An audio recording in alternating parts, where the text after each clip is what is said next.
This is CBC Windsor News. I'm Chris Henson. Katerina is away tonight. Thanks for joining us. A mid-afternoon canoe trip turned into a rescue operation on the Detroit River. CBC's Dawson Chen explains what happened and introduces us to the people who jumped into action to help save a family. There have been tragedies in the waters of Lake St. Clair this summer, but one was recently avoided. That's thanks to the efforts of an alert boater. 76-year-old Len Strahl came to the rescue of the occupants of a canoe that capsized near the Windsor Yacht Club. A lifelong sailing enthusiast, Strahl says that he could see the family in the canoe was in trouble prior to it turning over.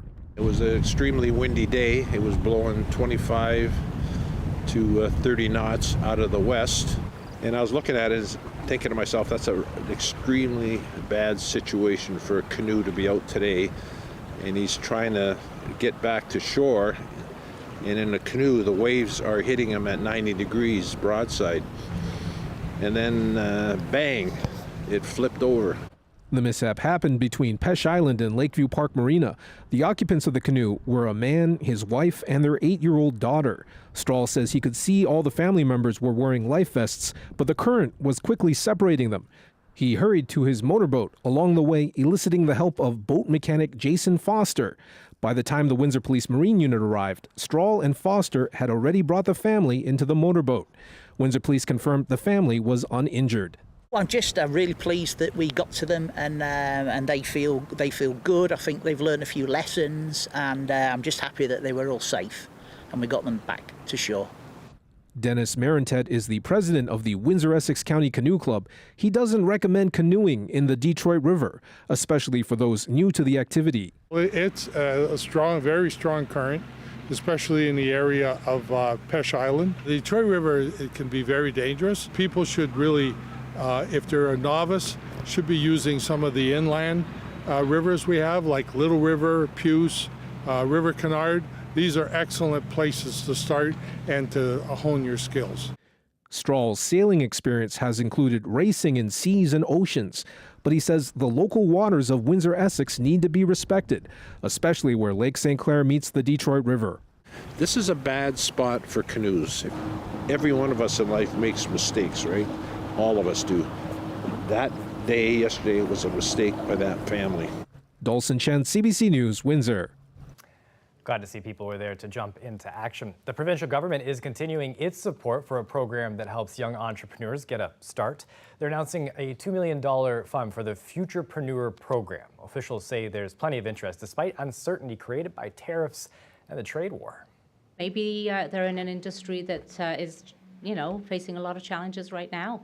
And they're saying, you know what, I think maybe I could open my own business, and they take that step, and we want to be there to support them all the way. Now, the program provides mentorship to people between 18 and 39 years old. There's also loans of up to $75,000. This round of funding is going to support 320 young entrepreneurs. The government says the program's helped create 5,000 jobs across 1,200 businesses since 2021. Marky Tuckett used this program to help start her business. She runs a kitchen and cabinetry shop. Despite the economic uncertainty, she says now's the time to start a new business. If someone has a dream and they want to start a business, this isn't going to hold them back. This is nothing. Like, at the end of the day, there's always going to be something when you start a business. There's always going to be challenges. So I think with Windsor, we have a great small business community, and I think it's just going to continue to thrive. Can't knock the hustle of somebody starting a new business, and you also could not knock the hustle of Colette Kennedy. What are we dealing with here, pal? Yeah, well, I'll tell you what we're dealing with here. Let's hustle on through over towards our radar and seeing that most of the instability is to the northeast of us, but not all of it. There are some light showers that tend to move through really quickly, but in the vicinity. So although it's been primarily a pretty nice day, getting just a little bit of wet weather, it's going to just zip on through. So not a lot to this, but just be aware, a few more isolated showers possible. 10 degrees overnight tonight for the low, and then a good looking afternoon tomorrow. But we do have the chance for some rain as we get into Thursday. So I'll tell you all about that when I come back, Chris. Sounds good. Thanks, Colette. Police in Barrie are revealing new details of a double homicide that's shaken the community. 2 men were killed and dismembered earlier this year, both of them living in a homeless encampment. Police are accusing a third man from the encampment in their murder. Lane Harrison has the details. Barrie is a safe community. Incidents like this are shocking and understandably shake our community, but they are exceedingly rare. Barrie Police Chief Rich Johnston trying to ease the fears of residents on edge after police charged 52-year-old Robert Ledoucer with killing and dismembering 2 men earlier this year. What began as a missing person investigation in January of this year was grown into one of the largest investigations Barrie Police have ever had. Numerous criminal code search warrants have been prepared and executed during this investigation, which have supported 33 criminal charges that the accused now faces.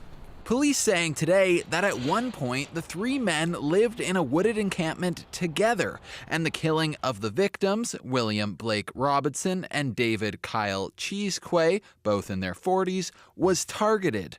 But facing a barrage of questions from reporters, investigators revealing little. We know what the motive is, but no, I can't speak of it now. I can't speak about the arrest on the accused. What were the causes of death? I can't talk about the cause of death. Robinson went missing in January and Cheesequay in July. Those who knew him say Cheesequay was an active member of Barrie's skateboarding community. It's funny, we get asked a lot about him, and it's you don't take into account what a nice person, like how nice somebody actually is, till you're looking back to reflect on it. And that's kind of the case with Kyle. He says Cheesequay was always happy to help kids learn tricks or lend someone his board. He had this catchphrase he always said. He always would say, "It ain't easy being cheesy." And like anyone who knows him will hear, you can hear it in his voice. And it was funny because he would say it to anything. Like sometimes he would say it when he did something good. He would say it when he fell. And that's what kind of, made it funny. Ledoucer was arrested by Barrie and provincial police in Midland in early August after officers searched areas in Huntsville and North Simcoe. He faces first and second degree murder charges, indignity to a body, and several drug and firearm offenses. Police say Ledoucer had a violent criminal record and was known to them at the time of his arrest. He has been denied bail. Lane Harrison, CBC News, Barrie. A bright spot caused by America's trade war with the United States, a Quebec-based steel can makers expanding operations into Ontario with plans to put a plant in Chatham, Kent. Now, the company says that they want to bring their entire supply chain back to Canada. The CBC's Philippe de Montigny explains why. Since steel tariffs between Canada and the U.S. came into effect, this Quebec food can maker has seen its sales more than double. After the tariff, the phone ringing, we receive call every day. As Canadian food companies scramble to avoid these extra costs. Before Ideal Can, there were no Canadian can manufacturers. So we were left with having to source from the United States. Sprague Foods, which sells canned soups, beans, and vegetables, is one of many to make the switch. We would have been left with passing those tariffs off to our customers. The CEO of Ideal Can is now looking to expand to Ontario, launching a new plant in the Windsor region in January, which could produce around 1.2 billion cans a year by 2028. There used to be like a lot of blue-collar jobs in this city, and there simply isn't anymore. It's something that we could really use. The Windsor region has one of the highest unemployment rates in the country, at more than 10%. Next year, the company also plans to open a cutting and coating facility in Hamilton, near its steel supplier. That part of the production is still only done south of the border. And they ship them back up. No, that's stopping. Ontario Premier Doug Ford is on board with the Ideal Can expansion, which could create more than 100 jobs. But experts say shifting an entire supply chain is not necessarily economical. Building a plant is always a challenge because you have to know what will be the payback period for your investment. And so usually payback periods are at least 8 to 10 years. So these are long-term decisions. And even beyond food cans, untangling these contracts and supply chains for much more integrated sectors like auto manufacturing is no easy task. Philippe de Montigny, CBC News, Toronto. Well, the Jack Miner Bird Sanctuary in Kingsville is home to 2 sculptures. Now, these things aren't new. They were made nearly 100 years ago and hold a real special meaning for the sanctuary. CBC's video producer Michael Evans went to look and speak with a descendant of artist Emmanuel Hahn.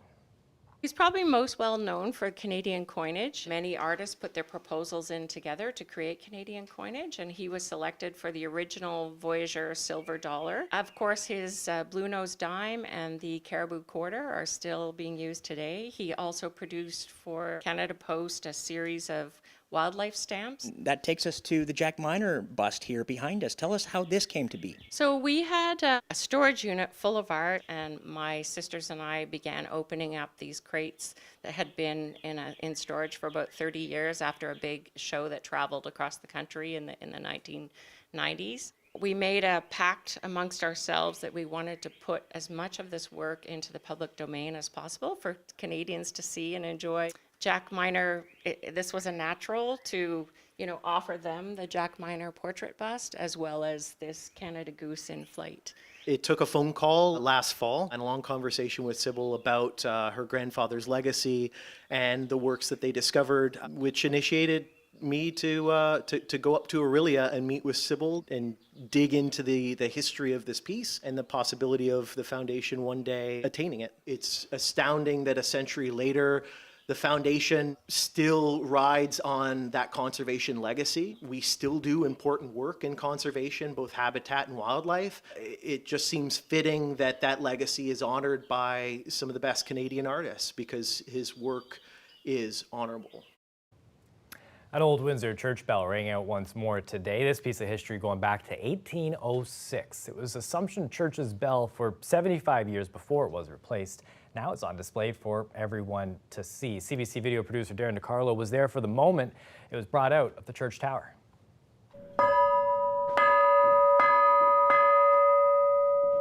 My name is Paul Mullins. I've been leading the restoration at Assumption Church for the last several years. And today we got a very exciting event happening. For over a century or two, we knew that there was a small bell that had been stored up in the belfry.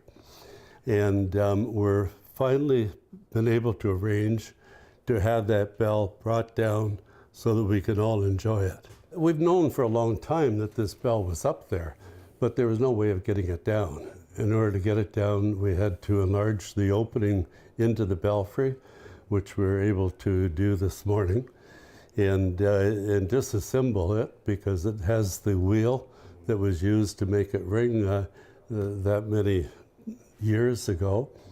And so anytime that we're able to get a more accurate and more direct knowledge of the incredible history of this church is always very exciting. And I'm really excited to be able to have the parish enjoy one of their hidden gems, because this is certainly one of them. I think it's very valuable to the community to see part of their history. And if you think back to 1806 when this bell was cast and installed from another church into this tower, that's quite significant, because if you think of the population of Windsor, it may have only been 10,000 people in the whole Windsor area.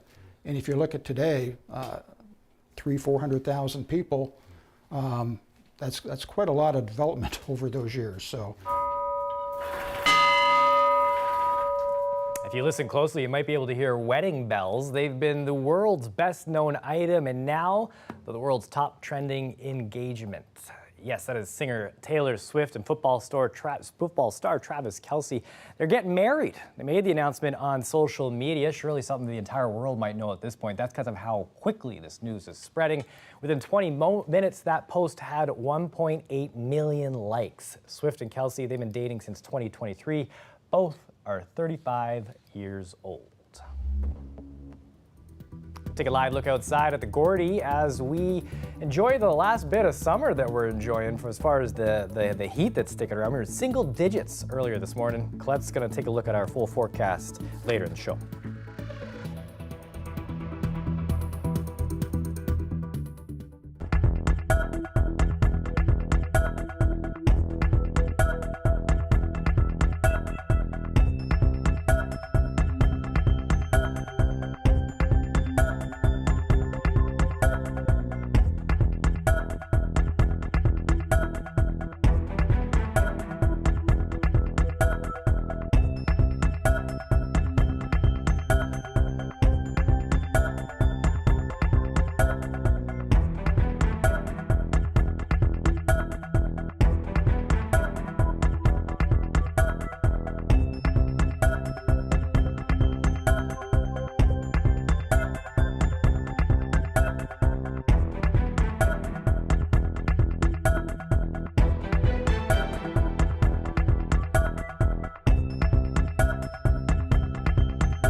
Welcome back. Prime Minister Mark Carney is extending Canada's military mission in Latvia until 2029 as part of the effort to deter Russian aggression in Europe. He makes the announcement in Latvia's capital today, where he's meeting with the country's prime minister. Evan Dyer has more on what this commitment entails.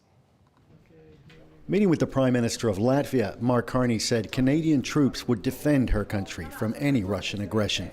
An attack of any sort on this country is an attack on Canada as a member of the NATO alliance. Canadian troops have been in Latvia for more than 10 years to help deter the threat from Russia, which has only grown. And so has the Canadian deployment, tripling in the last 2 years to 2,500 personnel. Now the Prime Minister is announcing a 3-year extension to that mission, part of a commitment to NATO and to increasing defence spending.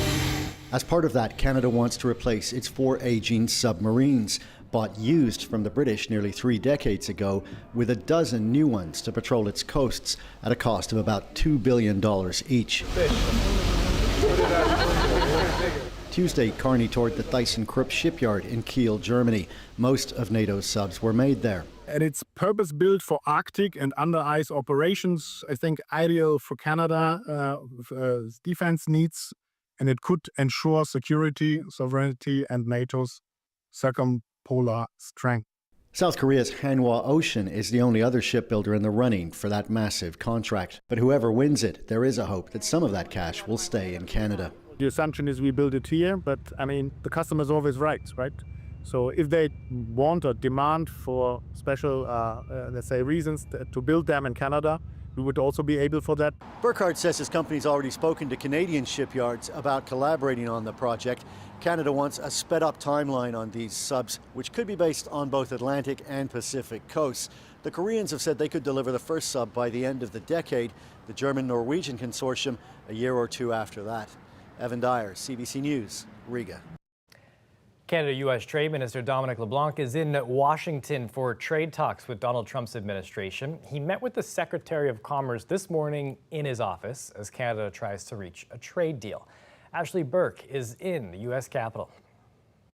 A Canadian source tells me there's a sense of urgency right now that the Canadian side sees a window to try and reach a trade deal with the U.S.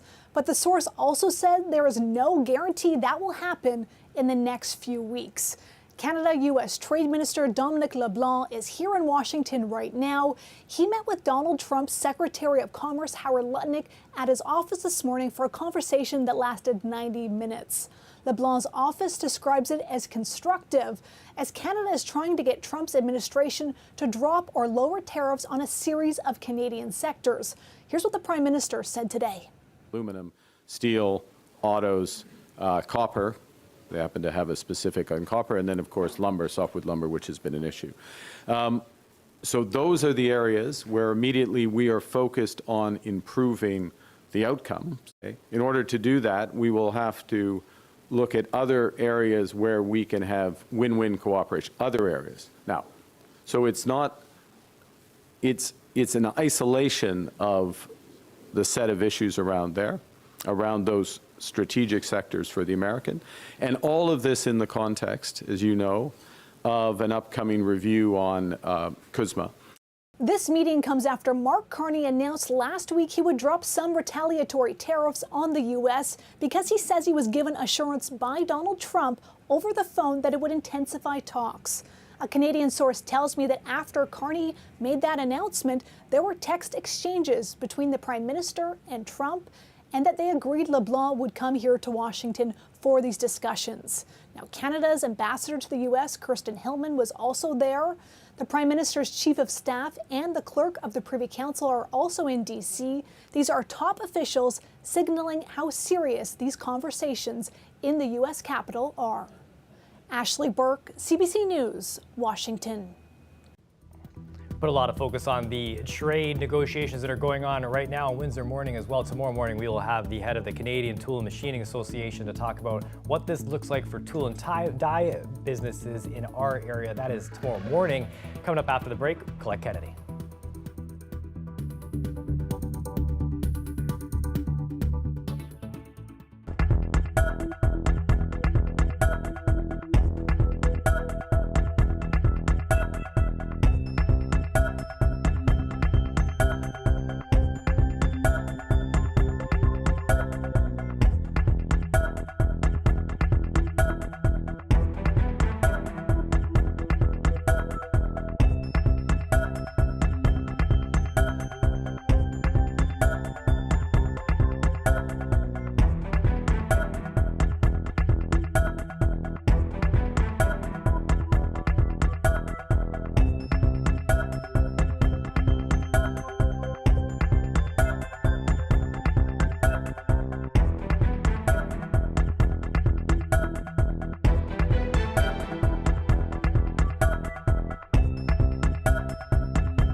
Colette Kennedy joins us now for a look at the weather. A bit of back-to-school shopping going on behind you there, eh? The jackets might be in store here. This is that time of year where you walk out in the morning and you're like, should I have worn a sweater? Yeah, what's going on here? Where are we at? So just like you can get lost, Chris, at the mall and you need the directory, that's why I'm bringing in this graphic, which is our seasonal directory for CBC Windsor of where are we right now. We know we had that summer that went on and on, simmering, and it was still simmering. And where we are now, because the temperatures, yes, have kind of taken a dive, and we're having to deal with things below seasonal, which we haven't experienced a lot of, but it's not quite where we're into it, and it's going to be cool from now on, or cooler. It's what we call a false fall, or you can call it a false fall. And then we get back into second summer, which is not necessarily, I'm not saying we're going to get back into the steaminess that we had, but just temperatures back to seasonal, which are still kind of warm at this time of year, more so in the mid-20s, and we may even get a degree or two above that. Now, the long term, this is looking not for this week, but next week as we get towards the Monday, Labor Day, and into next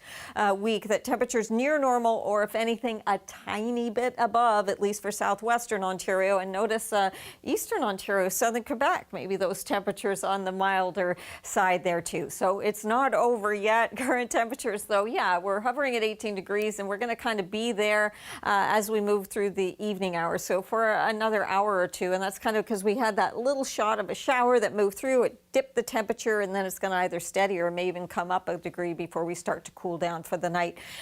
There are those north to northwesterly winds, and they've been gusty at times, and here are a few of those showers. There's been much more activity further east, but still popping in there with the odd shower here or there, not everywhere, and so you could still get some of that as we go through the next little while, say till about 8. And once we get past 8:15 and the sun sets, then things settle down. We'll be clear overnight, and the setup for Wednesday is a really nice day. There'll be some increase in cloudiness. We could even have a bit of patchy fog overnight tonight, but it's not till we get to Thursday that the next system is going to come on in here and bring us more of a rain that's a little more widespread, and maybe getting 10 millimeters or so out of that. Overnight tonight, we were 9.8 last night for the low, 11 tonight, 23 for tomorrow. There's a beautiful day. Some rain showers, that's fine, but as we go towards Sunday, at least 24, perhaps 25, and that's the trend into next week, Chris.